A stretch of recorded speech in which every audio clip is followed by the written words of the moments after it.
Waheguru Ji Ka Khalsa, Waheguru Ji Ki Fateh. Welcome back, everyone. So we're starting Pauri 28 today. And in the last verse, Guru Nanak Dev Ji spent a lot of time talking about, asking this question about what is the door of Guru Nanak like? What is the door that Guru Nanak has to walk through? What is the door that we all eventually need to face? And what is that house like? What is the divine doing on his throne? So Guru uses this whole analogy of the divine sitting in a throne. Guru then talks a lot about what the beings are all across the universe that are singing its praises. So all of the greatest divine beings and all the elements of the universe are singing the praises of the divine. But an important question that we have to ask ourselves is, when it comes down to it, what is the practice that we need to do to achieve this? How do we start moving away from knowledge into experience? And if we look at Japji Sahib so far, Guru Nanak Dev Ji has mentioned a lot of concepts. Some might call them philosophies, a lot of new ideas, challenging old ideas. But there's very little in the day-to-day practical application. There's only been a few indicators that Guru Nanak Dev Ji has given along the way as to actual steps that we need to perform. What are the efforts of the ordinary person?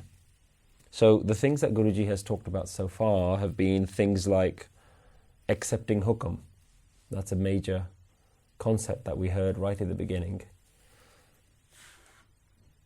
Hukum razai chalana. Guru Nanak Dev Ji also talked about Amrit Vela, waking up early in the morning. Guruji has used the ideas of going on a tirath, going on an internal pilgrimage, getting to know your own inner self. And then Guruji has spent time talking about suniye, listening to the Guru's instruction, and maniye, accepting that. So the question is, what else can be done? Is that enough? Is there more we need to know from the day-to-day ordinary life? What is the right spiritual practice? What are the right things that we need to be doing? There's only so far that the concepts and theories can take us. And if we look at Indian tradition, the sadhus and the yogis and the siddhs were seen as the greatest examples of people living a spiritual life. And in fact, some people talk about the entire Japji Sahib being a conversation between the sadhus and Guru Nanak Dev Ji, between siddhs, between yogis and Guru Nanak Dev Ji. And people even say that there are direct question and answers being had within Japji Sahib, where Guru Nanak Dev Ji is responding almost in a way that a direct question has been asked of him.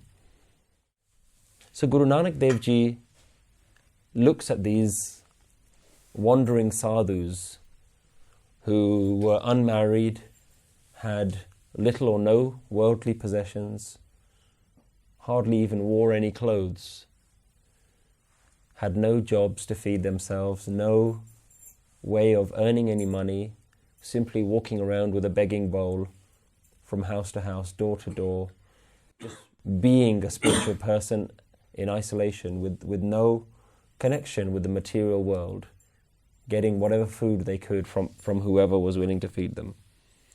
And Guru Nanak Dev Ji talks to these people, these great spiritual beings, and these people are so enticed by Guru Nanak, so intrigued by Guru Nanak Dev Ji, that they want Guru Nanak to join them. And Guru Nanak is replying in a way that suggests that I don't need to join you, I already am one of you. I'm already a sadhu, I'm already a yogi. But the way in which yogis were seen at that time, Guru Nanak Dev Ji doesn't look like them. So they say, well, you don't look like a yogi, you don't dress like us, you don't carry the same things that we do, you don't wear the same things that we do. So Guru Nanak Dev Ji starts having a conversation looking at their external attire, the things that they wear, the things that make them stand out as a yogi. And Guruji responds, how is his form of yoga? What is the form that he believes all mankind can take on? So Guruji here is questioning their external practice and rephrasing the way that they look at themselves and saying, what is your internal practice? So Pauri 28 begins, Munda Santokh Saram Jholee Dhi-aan Kee Karahi Bibhoot. So the word Munda comes from Mundra, which means earrings. The sadhus were known to be wearing earrings. The yogis were wearing these religious-looking earrings that were mainly for men. Guruji says, I'm wearing some earrings, but my earrings are those of Santokh, of contentment. Munda Santokh Saram means effort. Jholee. The word Pat comes from Patra, which means the begging bowl that they carry around. And Jholee is a very familiar term for people who understand Punjabi, but it's not something that's very common in English tradition. In Punjabi and Indian cultures, if you're wearing any robes and somebody offers you something and you don't have a pouch, you make it out of your robes. You just take your whatever chola, whatever long garment that you're wearing. For women, it'll be the dupatta that they have, and they'll just make a small pouch out of it, and that's called your jholee, that anything can be put into that. So Guruji says, Munda Santokh Saram Jholee Dhi-aan Kee Karahi Bibhoot. And Bibhoot is the spreading of ashes that the yogis would spread and smear all over their skin. So anytime you're walking around in India and you find someone of a very grey colour, a very obvious, distinct colour all over their skin, it's because they're spreading ashes all over them. It's a way to remind them that ultimately we're all going to become ashes. So they remind themselves by actually covering their entire bodies in ashes. So Guru says, the earrings are of contentment, effort is the begging bowl, and awareness is the smeared ashes on my body. So here Guru is directly instructing us to move away from external religious robes and look at what our internal state of being is. Guruji is saying that if you want to call yourself a spiritual person, if you believe that you're on a spiritual path, then your external isn't good enough. Your internal is something that Guru Nanak Dev Ji is more interested in. What you wear on the outside is merely the beginning of your spiritual path. That doesn't define your spiritual path.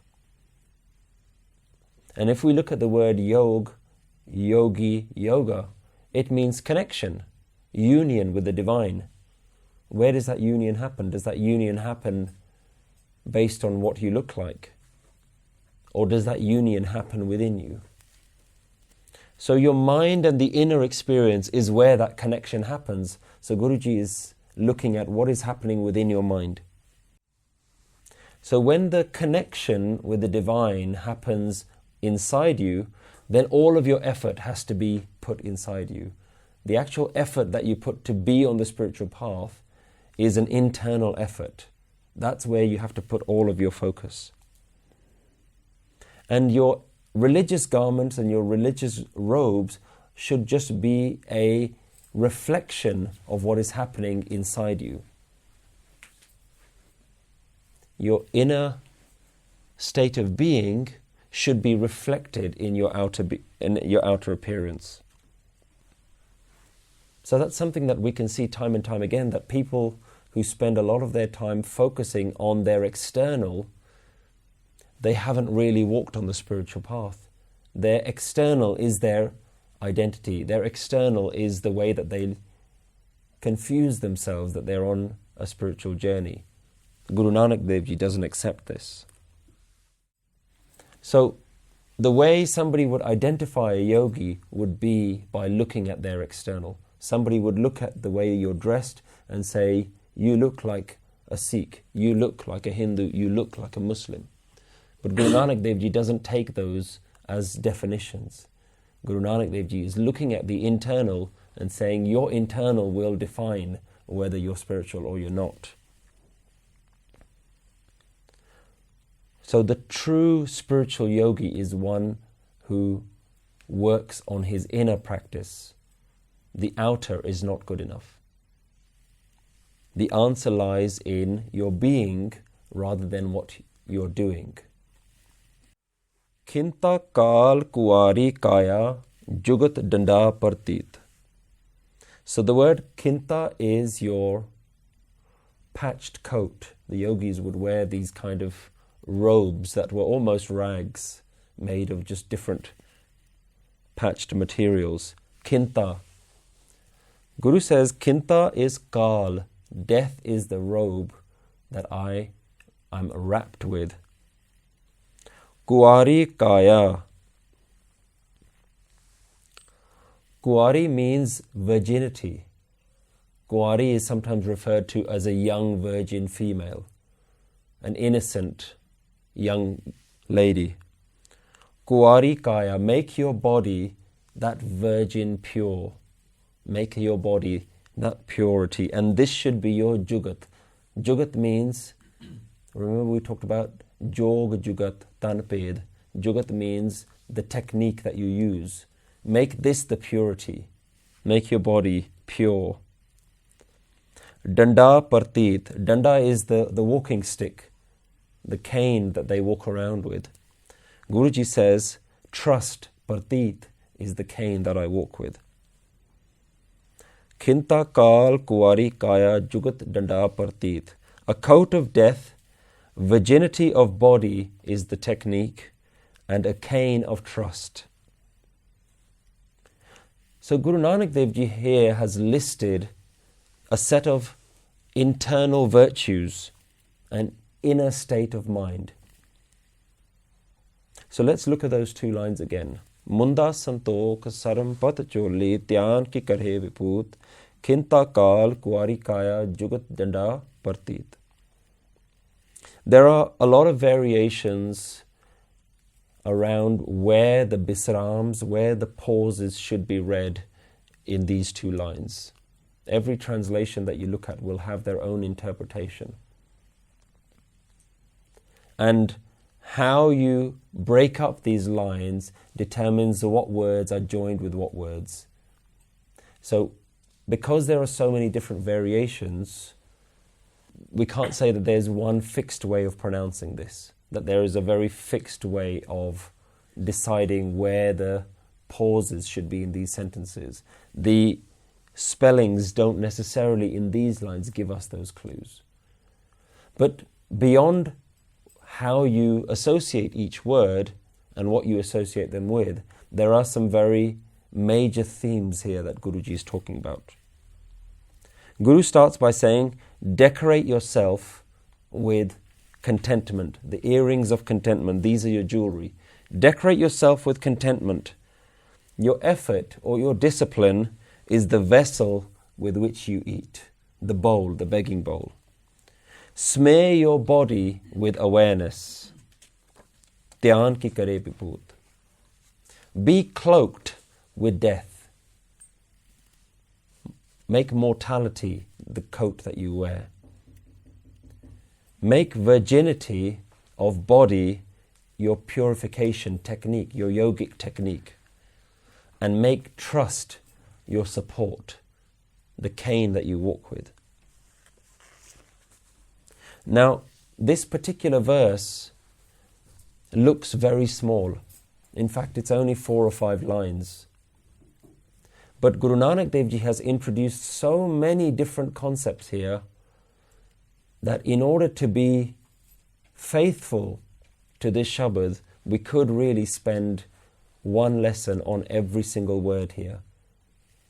Contentment, discipline, awareness, death, self-restraint, trust. There is so much here that Guruji is talking about that in reality we could spend a lesson on every single one of these words. So I'll only go through a very high level understanding of what some of these things are that Guruji is trying to teach us. So let's look at the very first thing that Guru says. Munda Santokh. Decorate yourself with contentment. So let's think about contentment. What is contentment?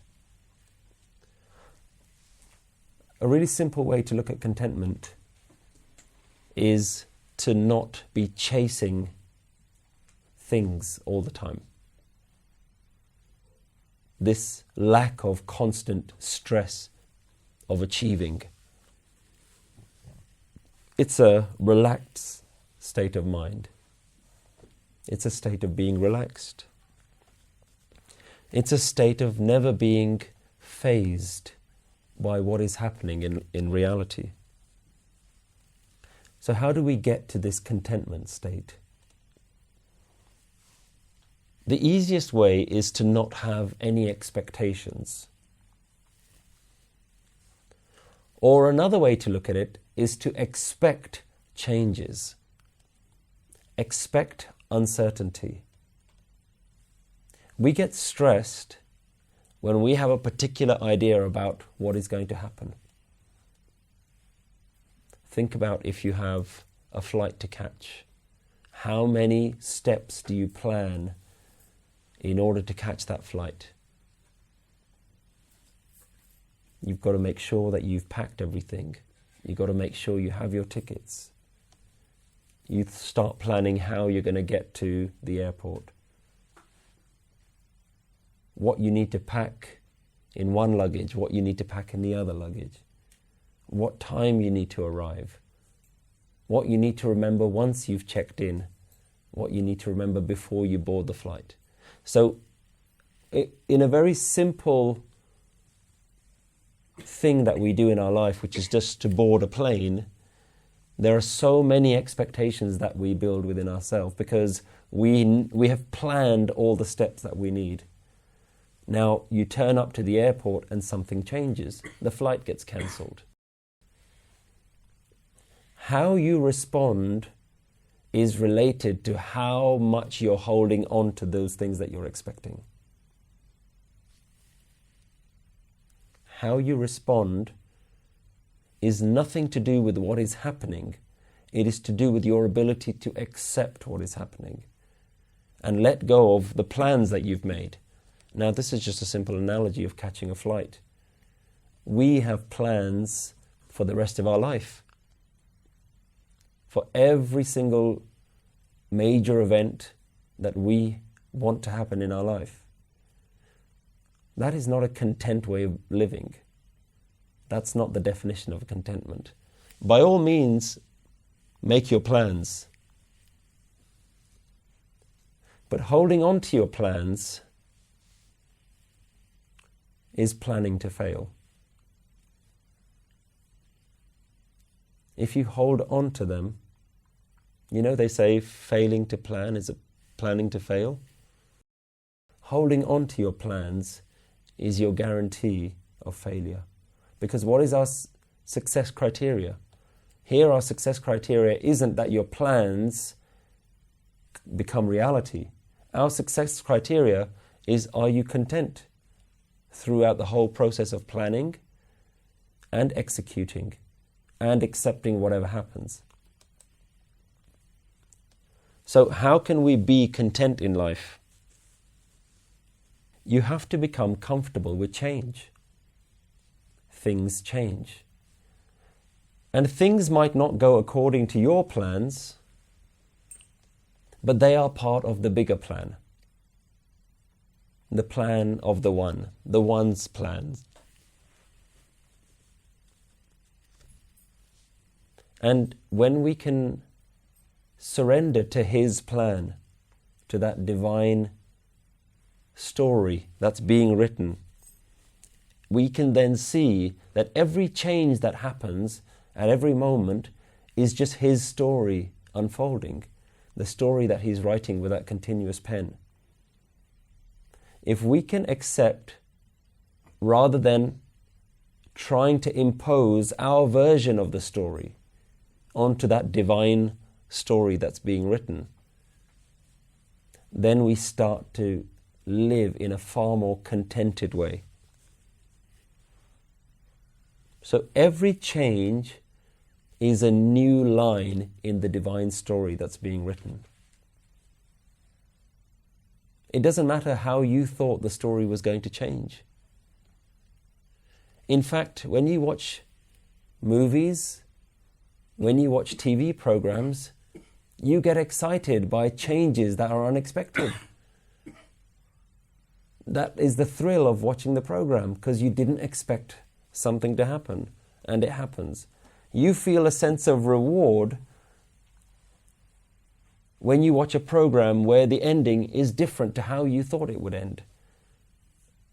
But when that happens in life, that we can't accept. Because then it affects us. Then it's our story. And we have this idea that we should be in charge of our story. And when our story does whatever it's going to do, that's what affects our contentment. And this is how you should decorate yourself. This is how you make yourself beautiful. Not by the wearing of external jewelry. This is how you decorate yourself, with your ability to accept anything in life with a smile on your face. This is true beauty. Have you ever noticed yourself how you look when you're stressed? Your face gets all scrunched up, your body is tense, your words are harsh, your thinking is erratic. It shows on your face. What you're showing is your inability to accept what's happening. Everything gets affected. Your words, your thoughts, your actions, how you deal with people.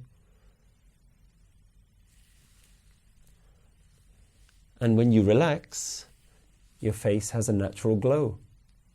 It has a radiance.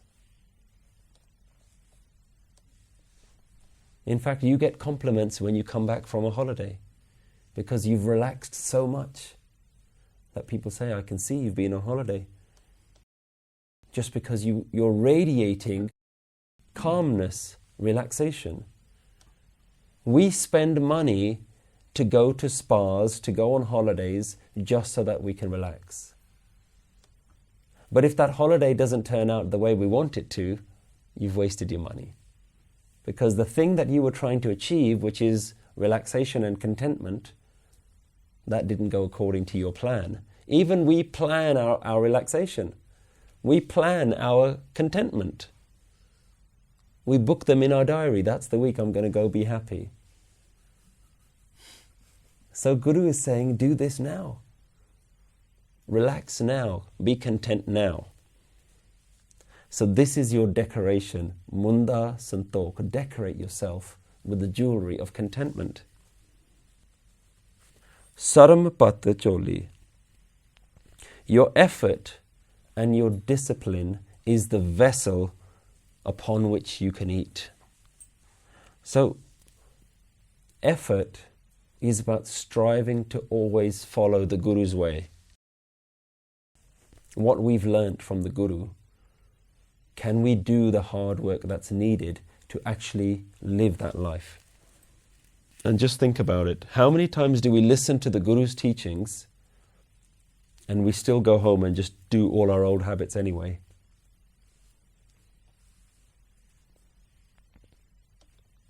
So Guru is now showing us, giving us tools that we can actually go home and take we need to remember to be content. We need to remember to put the effort in to listen to what the Guru is saying. And why is it that we listen to what the Guru is saying time and time again, but we still go back and do what we want to do? Because when we listen to our own minds, it allows us to live. It allows us to survive. The me gets to be in charge again. If you gave everything to your Guru, then there's no room for you. The Guru says you wake up at this time, you wake up at this time. The Guru says think like this, you think like this. The Guru says speak like this, you speak like this. And our minds do not want to give up that much control. Your mind just doesn't want to do that. It wants to hold on. And while you want to hold on to yourself, you still want to find God. Well, how are you going to do that? The very thing that Guru is saying to give up in order to find God, you want to hold on to.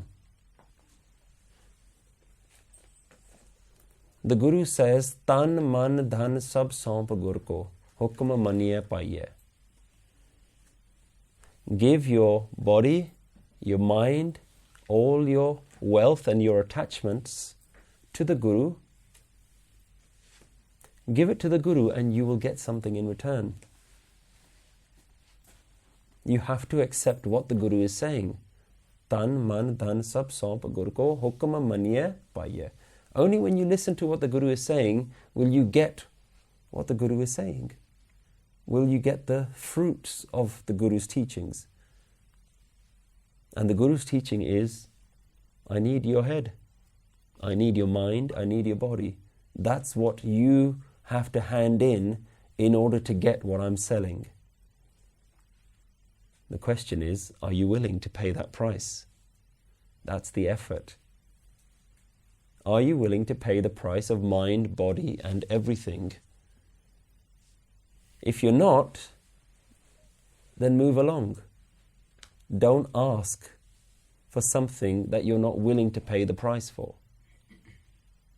Otherwise, you keep coming to the Gurudwara and listening to how beautiful the product is that the Guru is talking about, but you never actually plan on buying it. And then you go home and you wonder, I went to listen to the product demonstration, but I didn't come home with the product. Why not?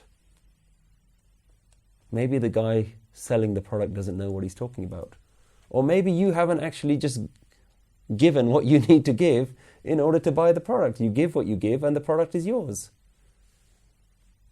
Are you willing to give? Do you see how simple it is to blame the Guru and to blame Sikhi and say, Sikhi, it doesn't work. I've been going to the Gurudwara for 20 years, it doesn't work. Well, of course it doesn't work, because the thing that you have to do, you haven't done. Why do you think Bhai Gurdas Ji says, Charan Sharan Gur Ek Panda Jai Chal, Satgur Kot Panda Aage Hoi Leta Hai? Take one step towards the Guru, and the Guru takes countless millions of steps towards you. But that one step you have to take is the significant one. That's the one where you offer your head, you offer your mind, you offer everything. So we don't want to do that. We want to hold on to ourselves. When you wake up in the morning and you're thinking, it's time, I could wake up and have Amrit Vela, and then you think, nah. That voice in the head that convinces you, I'm your friend, go back to sleep. You have to know that voice in your head is the barrier. The voice in your head is the one who you're trying to overcome. That's not you, that's not your friend. That's the thing you're trying to overcome. It's like the good angel on one shoulder and the bad angel on the other shoulder. You want to listen to the good angel, but the bad angel is whispering in your other ear and saying, no, don't do it. And you say, okay, that sounds right, yeah. The bad angel's always looked after me. He's always been there for me. I'm not really sure about this good angel. All of these analogies have been around for thousands of years for a particular reason, because they're talking about us. The whole of Guru Granth Sahib is really a conversation between mind and consciousness, between the selfish individual, mind, and the universal. And this is the battle that's happening within us all the time. So we don't want to give up the mind. We just don't want to do it. It's too hard. We almost want an easier route. So then we say, okay, well, maybe if I just donate a bit more money to the Guru, or if I just have an account part, or maybe if I grow my hair, or maybe if I stop eating meat, or if I stop drinking, or if I do something else, maybe that'll help. Yes, these are great steps. The only reason the Guru has asked for these things is because the Guru is saying, I need you to start getting comfortable with giving up the things that you love. Give up the things that you're attached to, because your attachments are the reason why you're not connecting. So the Guru isn't imposing something on you. This is simply the Guru's way of giving you what you're looking for. The Guru is saying, if this is what you're looking for, these are the things that are in your way. The Guru doesn't need your hair. The Guru doesn't need your mind. The Guru doesn't need anything from you. The Guru is taking your burden off you. The Guru is taking your burden off you. You're not paying anything to the Guru. These aren't yours to give. These are your shackles that the Guru is willing to take off you. But we just don't want to do that. And when we don't have a commitment to doing these things that the Guru has asked for, then we're surprised that we don't get any results. So this is what we mean when Guru Nanak Dev Ji spends so much time talking about suniye and maniye. Listen to what the Guru is saying and accept it and do it. But remember that your saram is your patacholi. Your effort is only the begging bowl. The effort is not what you're going to live off. The effort isn't the food. The effort isn't the fruits of your labor. The effort is simply the begging bowl that you go to the Guru. The Guru is what's going to fill that bowl. When you present your effort to the Guru, you're begging to the Guru that says, Guru, okay, I'm willing to give my mind. I'm willing to give my effort. I'm willing to give up my 5 o'clock or my 4 o'clock in the morning.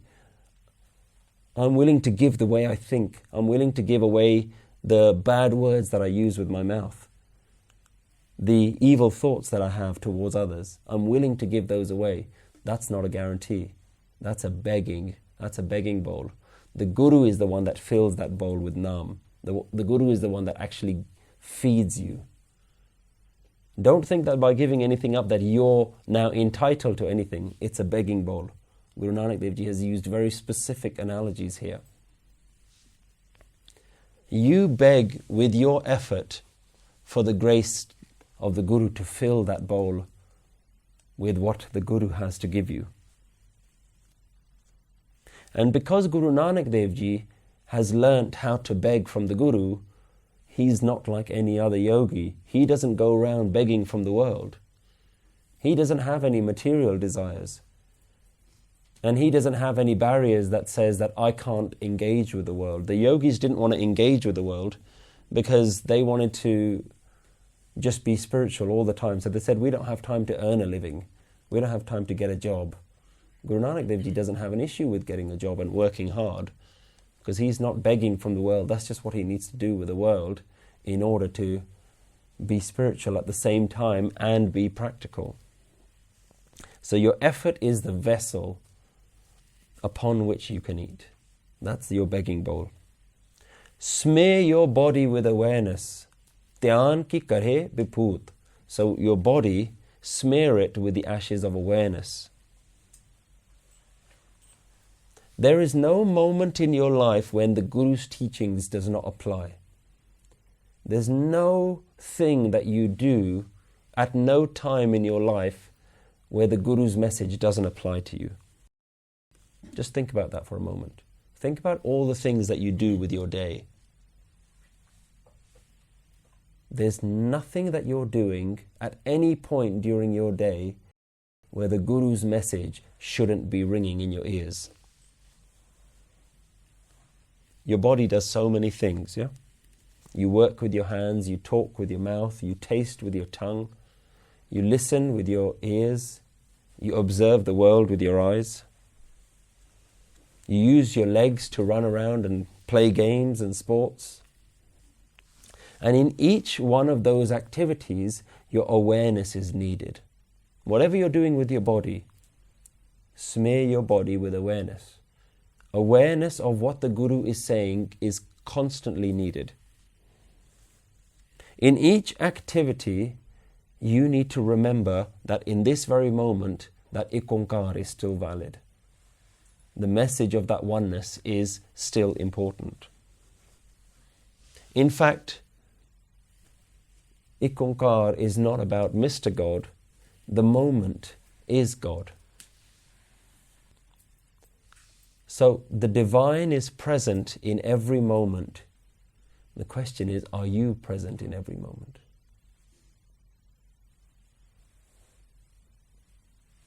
That God that you're looking for is already there in that moment. The question is, are you there? Are you there to see it? This is the awareness that you need to have all the time. And this is how you need to be recognized. If you think of the analogy that the Guru is using of the yogis, in India you're walking on the streets, from miles away you can always spot one of these yogis because of their grey skin. They cover themselves and they look a particular way so that from a distance they can be recognized. The Guru says that if they're recognized by what they smear on their body, then you smear awareness on your body. That's how people will know that you're really spiritual. That at every moment you recognize that this is God in this moment. So you need to be covered from head to toe in awareness. Dhi-aan Kee Karahi Bibhoot. Khinthaa kaal. Wear a robe of death. So your body, that's full of awareness with your hands, with your feet. At all times you're aware that this is God. On that body of awareness, wrap it with a cloak of death. If your body is aware all the time, then the ultimate thing that you need to be aware of is that your body is going to die. This is something that we feel very comfortable forgetting. In fact, society encourages us not to talk about death. Everything that your body can feel, can touch, can taste, can smell, can see, everything around you is going to die. It's already destined to die. Everyone is on a death sentence. Everyone is on death's row. And this is what we've all been born with. The minute you're born, the only guarantee that you have is that you're going to die. That's the only thing in life that's guaranteed. So all the pleasures that you're enjoying right now with your life, all those pleasures are going to die. And the body with which you're enjoying those pleasures, that body is also going to die. That's the level of awareness that you need to have of how temporary everything is. So ultimately you should know that everything is futile. Know death, embrace death, wear it around you all the time. So what do we mean by embrace death? How do you embrace death? Do we just embrace the idea that we're going to die? Or do we kill all the attachments that we have to everything around us? If everything that we have around us is going to die, then rather than waiting for it to die before we realize, before it hits us, we break our attachment to that now. You need to be detached from everything. Everything that your body can feel and touch and taste, know that that body is already wrapped between you and that thing is a barrier of death. Everything that you can touch and feel and smell and hear and taste, all of that stuff is going to die. So that's what it means by wrap your body around with the robe of death. And the yogis didn't wear a lot of clothes. They didn't have different coats for different days. This isn't a coat that you wear just once in a while and then you put it away in the cupboard, never to be seen again. This is their only coat. Remember, they don't walk around with many clothes. If they have a coat, then they're very lucky. So this is your one coat that you wear. Every moment of every day, the coat that says everything is going to die, including the one wearing this coat. Khinthaa, kaal. Ku-aaree, kaa-i-aa, jugat. So, ku-aaree is this pure virginity. And kaya means the body. Make your body like this pure, innocent virgin. And make this your jugat. Make this your purification technique. So when we think about purification, these days everyone talks about detox. When we talk about being pure by restricting what we eat and restricting what we drink and what our body comes into contact with, by having good physical fitness, and even abstinence, and being completely pure and never having any physical relationships, all of those things are simply external bodily purity. They're just purification of the body. But purification of the mind is a lot harder to achieve. So remember that with this coat of death that you're wearing, all of your attachments drop. So you become detached from everything around you, but you also become detached from everything inside you. So that means you're detached from your own thoughts. You're detached from your own opinions about how the world works. You're detached from your emotions. You're detached from your memories of your past and detached from your aspirations of the future. This is purity of mind. This is a virginity, a virgin-like purity that we don't tend to have with our daily lives. So, detachment from your body is like this cloak of death that you're wearing around you. But remember that your clothes are not you. They say clothes don't make a man. And in the same way that your clothes are not you, if you're making your body pure, you have to remember that your body is also not you. So no matter how much you purify your body, no matter how pure you think your body is, remember this is a very common practice in the Indian spiritual traditions, that I have to have a pure body. I'm only going to eat certain things. I'm only going to drink certain things. I'm only going to eat and drink at certain times of the day. And I'm only going to eat and drink certain amounts. All of this is external purity. But you don't have to identify with that. Do them.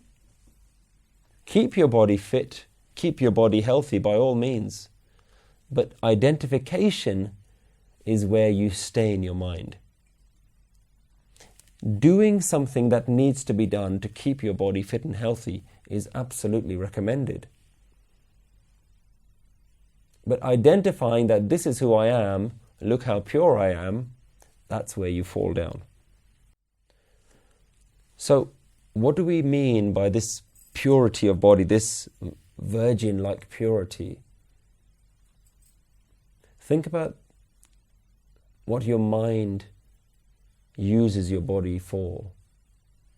as well as all the things that you do with your body on the day-to-day, how do you use your eyes? How do you see the world? How do you see other people? What are your eyes tempted by?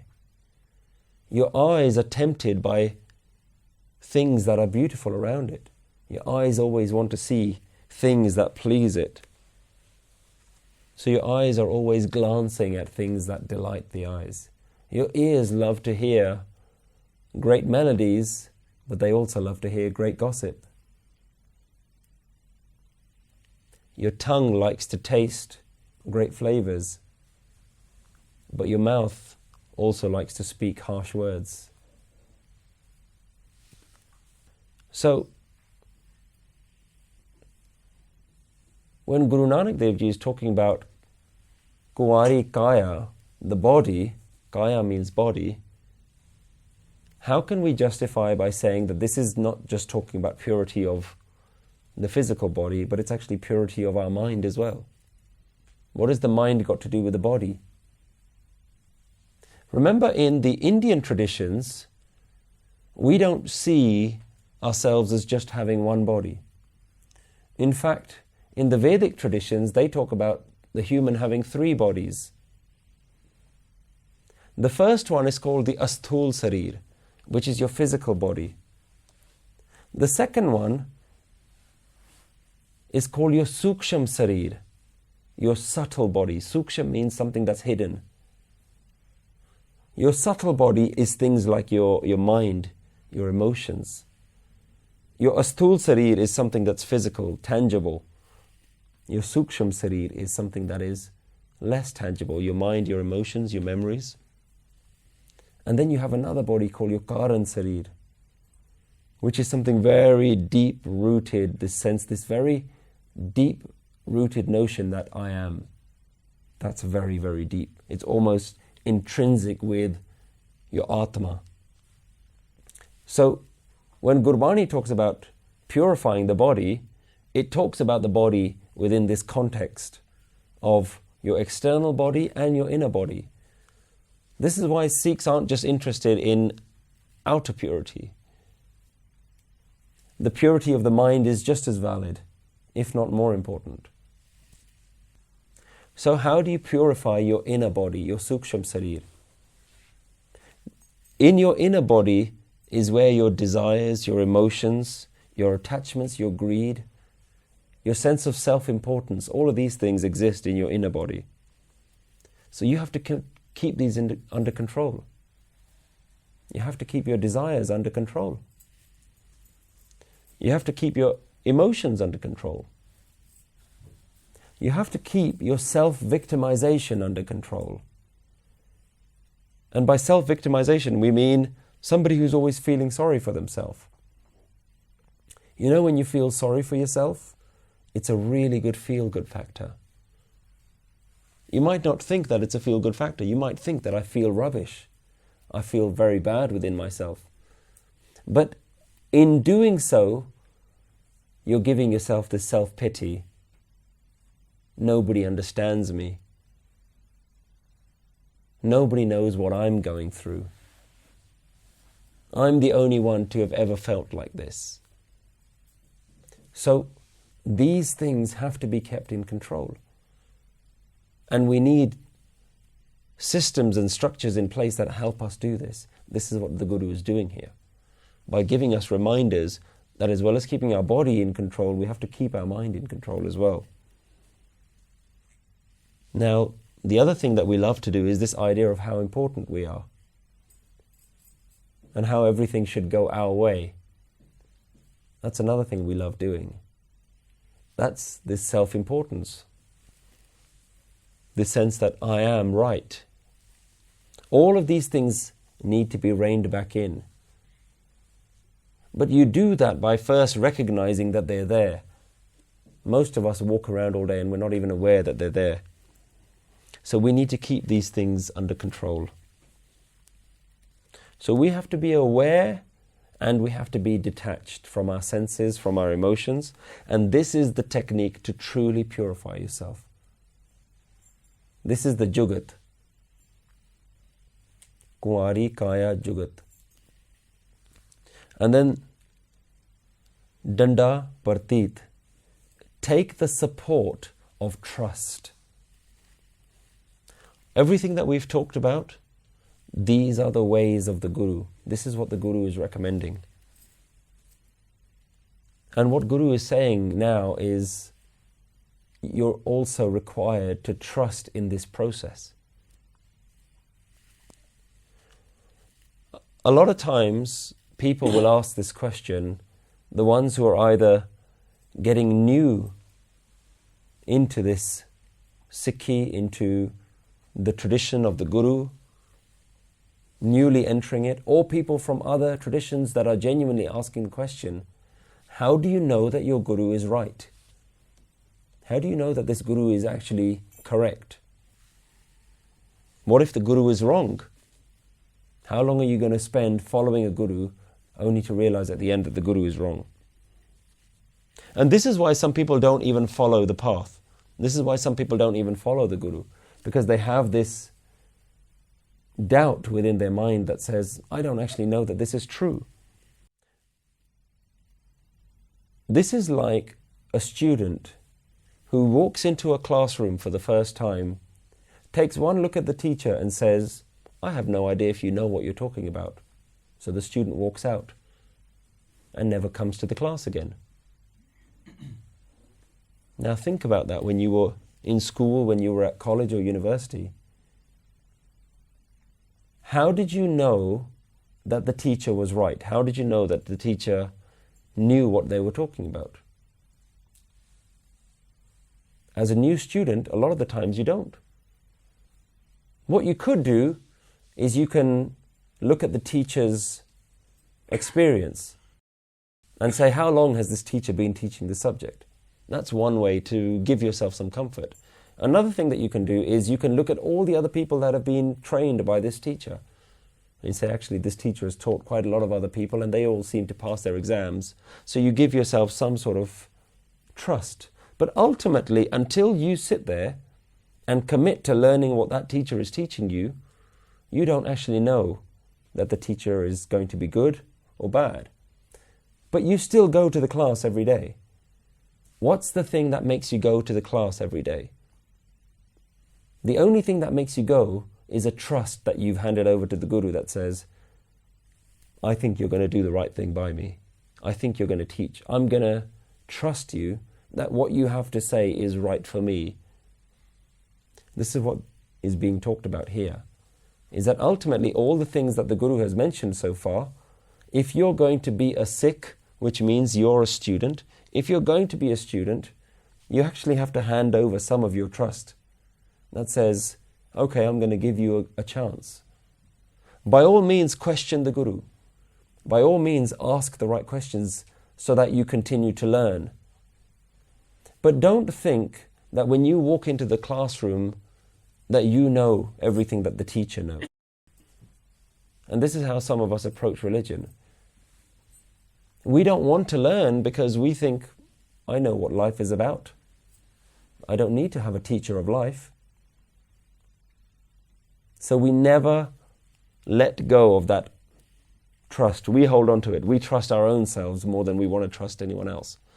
But if you want to learn anything in life, your level of desperation is going to decide how much trust you have. Think about it.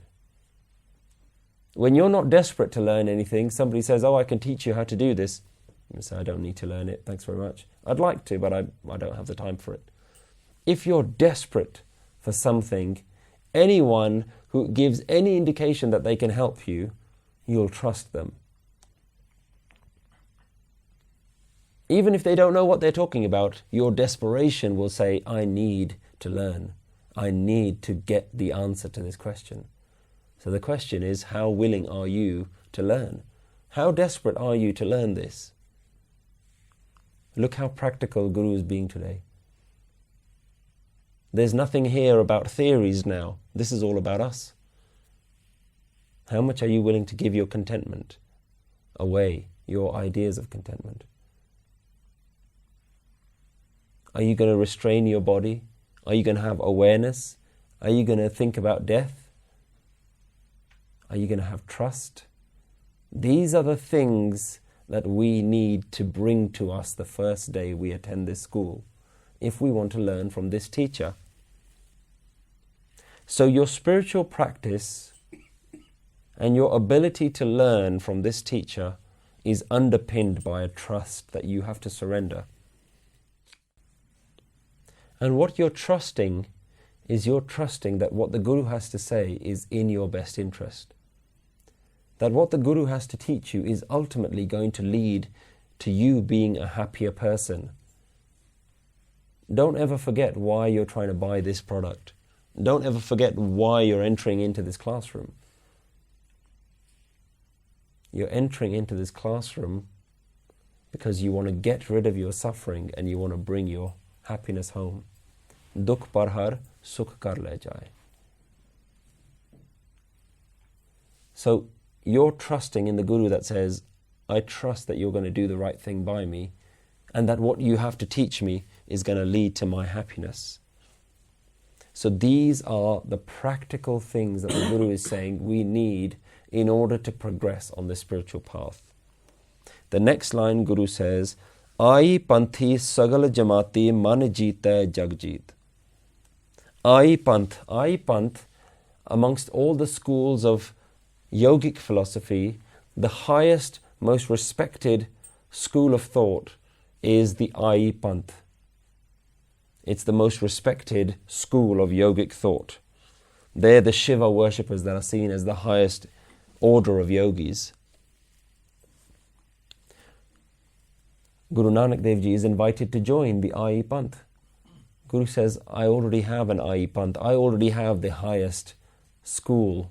I already belong to the highest order of yogis. And what is my order of spiritual height, my spiritual greatness? He says, sagal jamaatee. Jamaatee means that you see everyone as a brotherhood. He says, I see everyone as my equal. I see everyone as the same. That is the brotherhood that I've entered into. I don't need to create a division in my life. I don't need to belong to just you and exclude myself from other groups. Guru Nanak Dev Ji says, everyone who's a spiritual seeker, they're my brother, they're my sister. And sagal means everyone and everything. All of creation is my brother and sister. So Guru Nanak Dev Ji talks about the final thing that you need is this sense of unity, of inclusivity. There is no point you belonging to a spiritual path and then you say that my spiritual path is better than your spiritual path. Your ego comes back. You're still holding on to something. Guru Nanak Dev Ji says, I belong to everything and everything belongs to me. Sagal jamaatee. If you still consider yourself separate from others, then you haven't let that wisdom really penetrate to the deepest level of you, into your core. He says, everyone who's on a spiritual path, all of you spiritual people, I see you as my peers. So I don't need to join your club. Because if I join your club, it means that I exclude myself from other clubs. Look at how Guru Nanak Dev Ji was. He travelled all over the place. Wherever he went, he dressed like them. If he goes to Mecca and Baghdad, he wears their clothes. But he always keeps it a little bit distinct. So people will say, you look a bit like us, but you're a little bit different as well. Why do you look a bit different? When he goes amongst the yogis, people can tell that he's a religious person, but they say, we can tell you're religious, but you don't look like one of us. Guru says, I belong to everyone. How can I dress like one particular type of person? I belong to all of us. So everyone is my brother. Sagal jamaatee. My brotherhood is all of creation. We're all headed on our own paths in the same direction. So Guru Nanak Dev Ji is talking to all religious traditions and said, all religious traditions, you're all on your own path and you're all headed in the same direction that I'm headed. So we're all in it together. And this is this idea of inclusivity that we need to have. But we don't think like that, do we? Sikhs are Sikhs and Hindus are Hindus. Muslims are Muslims, Buddhists are Buddhists, Christians are Christians, atheists are atheists. And then every now and then when we're feeling quite inclusive, we'll have an interfaith event where the Sikhs get to talk about how Sikh we are and the Hindus get to talk about how Hindu we are. But you go home and you say, but I'm still a Sikh and you're still a Hindu. Guru Nanak Dev Ji doesn't talk like that. Guru Nanak Dev Ji says, kaa-i-aa, panthee, sagal, jamaatee. We are equal. We are all the same. You are all my brothers. You are all my sisters. And this is intrinsic to my spiritual values. This is intrinsic to my way of understanding the destination of getting to the oneness. Is that I have to see everything as part of me. Kaa-i-aa, panthee. This is my kaa-i-aa panth. This is the highest spiritual order that I belong to. I don't need to join your club. I already belong to the highest club, because my club says that everyone's invited. Everyone's included.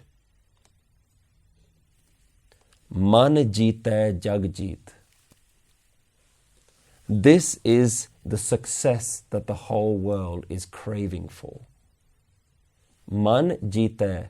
If you conquer that which is within your own mind, then you conquer the world. Everybody in the whole world knows that there's more to life. Everybody is looking for it. Everyone knows that there's more than just the pleasures of the mind and the pleasures of the body. But very few of us are fortunate enough to know, how do we get there? How do we break this constant cycle of suffering? The yogis considered that they've conquered the world when they got siddhis, spiritual powers. And they said that when we gain these spiritual powers, that's when we know we've got control over the whole world. Guru Nanak Dev Ji says, that's not control of the whole world. You might control your body, you might control the elements. Guru Nanak says, when you control your mind, that's when you've controlled the world. So, what is control of the mind? When you've incorporated all the internal inner values that the Guru's talked about, contentment, effort and discipline, awareness, mortality, self-restraint, trust, inclusivity, universal brotherhood, then you conquer your mind. This is how you conquer your mind. And unfortunately, this line is quite often misquoted. People talk about this line of Guru Nanak Dev Ji, Man jeetai Jagdeep. If you conquer your mind, you can achieve anything. If you think it, you can achieve it. It's very shallow modern psychology, which is intrinsically rooted in material success.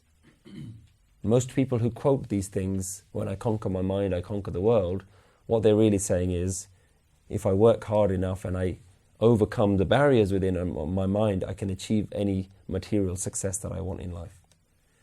I can be the next Bill Gates. I can be the next billionaire. But what they haven't managed to overcome is their attachment to wealth. So they haven't overcome their mind. They haven't won the world. Because they haven't even understood that they're still holding on to material success. Why hold on to material success when your body and all the materials around it are going to die? Do you see how you can't take this line in isolation? But people do. We put our own interpretation of how we can conquer our mind. But Guruji says, when you do all the things that I've talked about, the contentment, the self-restraint, the trust, the awareness of death, the awareness of body, of mind, at all times, then you have conquered your mind. Now we can understand that all of this is conquering our mind, but the question is, how does this conquer the world? How can we say that conquering the mind is conquering the world? Well, right now, our mind is our master. In our day-to-day lives, we are the slaves to our mind.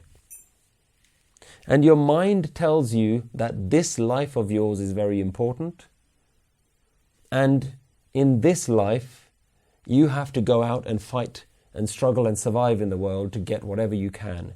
You have to do whatever you can because your life is important, and the world is something for you to go and succeed in. The world is your oyster. The world is to be explored. Success is to be achieved. So what we do is we create an opponent out of the world. We almost make the world into this big beast, and every day we put on our armor and we go out and we fight for survival. We try and fight with the world to get whatever we can. The world we see as something to be conquered. How many of us see the world and life as our friend? And how many of us see the world and life as a bit of a challenge, as a struggle every day? So we see life as this big, unknowable, gigantic beast, something that's very difficult to overcome, unpredictable, unreliable. Yeah, life is unreliable. It's unpredictable. So every day we put our armor on and we go out there and we fight the world. And every night we come home and we feel disappointed because we haven't slayed the beast. So we go to sleep, we rest, we wake up the next morning, we put our armor on again, and we go out there and we fight again. We want to survive, we want to do the best we can. But what has the world done to us? Why have we made a monster out of the world? Why should it be conquered? What has the sun and the moon and the earth and the sky and the wind and the water ever done to us? Except shelter us and feed us and look after us. And give us warmth when we need it. Where does all your food come from? It comes from this earth. Where does your home come from? From the materials of this earth. Where do your clothes come from? Why have we made a monster out of the world? Why have we made it a beast that needs to be conquered? We have to recognize that the struggle that's been created is within the mind. The beast is actually in the mind, it's not out there. Temptations, emotions, expectations, attachments, desires, these are the real struggles in the world. If you silently just go stand out in the world has nothing to say to you. It's just doing what it needs to do. The real struggle is something that's inside you. So the opponent is inside you. The battle needs to be also fought inside you. And by following the Guru's steps, by following the steps that the Guru has outlined, you can be free from the things that bind you down. You can be able to succeed and overcome these challenges, the challenges that are inside you. You can be free from them when you fight them with the tools that the Guru is giving you here. And then you can merge into the oneness of the world. The world is just a oneness, but we've created it into a monster. So the oneness of the whole world that we keep hearing about in these great spiritual texts seems to be hidden from us. But the thing that's stopping us from seeing the oneness of the world are our attachments, our greed, our desires, our expectations of life.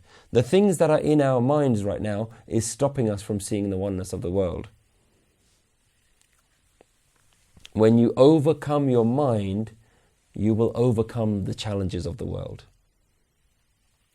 When you overcome the battle that should always have been fought within the mind, you will realize that the world is beautiful. The world is something amazing. You and the world have this connection which you just never saw before. That is how you conquer the beast of the world that never was. the beast that was always within you. Managee, Jagdeep. And when you conquer your mind and you conquer the world, what you have left to say is aadays, tisai, aadays. I bow to this, I bow. Aadays means to bow. Tisai, to this. Aadays, I bow. I bow to this, I bow. Because what you have left there is utter humility. Because you created a monster out of the oneness. You see the oneness for the first time. The one who created you, the one who sustains you, the one that gives life, the one that gives all joy, all pleasures. You see it.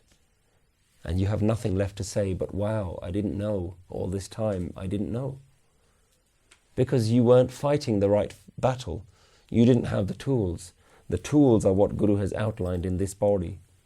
In this verse, these are the tools that the Guru has given us. And when you see them, when you've conquered your mind, then aadays, tisai, aadays. I bow to this, I bow. To the one that is aad, aneel, anaahat, jugat, ayko, vays. Aad, that which is the very beginning of all. Aneel, the one that is completely pure, colorless, without any qualities, unblemished, untouched by Maya.